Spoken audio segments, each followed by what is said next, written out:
ছিল কাইফা কানা খুলুকু রাসূলিল্লাহ, কেমন ছিল নবীর চরিত্র। সাহাবারা বড্ড আগ্রহ নিয়ে জিজ্ঞেস করতেন। তামাদান আয়েশা বলেছেন কানা খুলুকুহু আল কোরআন, বিষ্ণু ইসলামের চরিত্র ছিল কোরআনই চরিত্র। কোরআনে যা করতে বলা হয়েছে, যা করতে বারণ করা হয়েছে, তা প্র্যাকটিক্যালি বিশ্বনবীর জীবনে সেটা করে দেখানো হয়েছে। এবং তিনি বলতেন عندما رسول الله صلى الله عليه وسلم يمشي على الأرض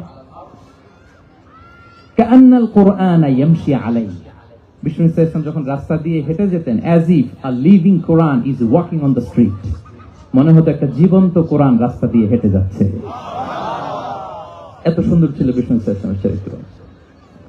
উনি যে নিজেই উত্তম আচরণের ছিলেন তাই নয়, তিনি সর্বোত্তম আচরণ যেন আমরা অর্জন করি এটার ব্যাপারে গুরুত্ব আরোপ করেছেন। রাসূল সাল্লাল্লাহু আলাইহি ওয়াসাল্লামকে জিজ্ঞেস করা হলো, নবী হে, কোন জিনিস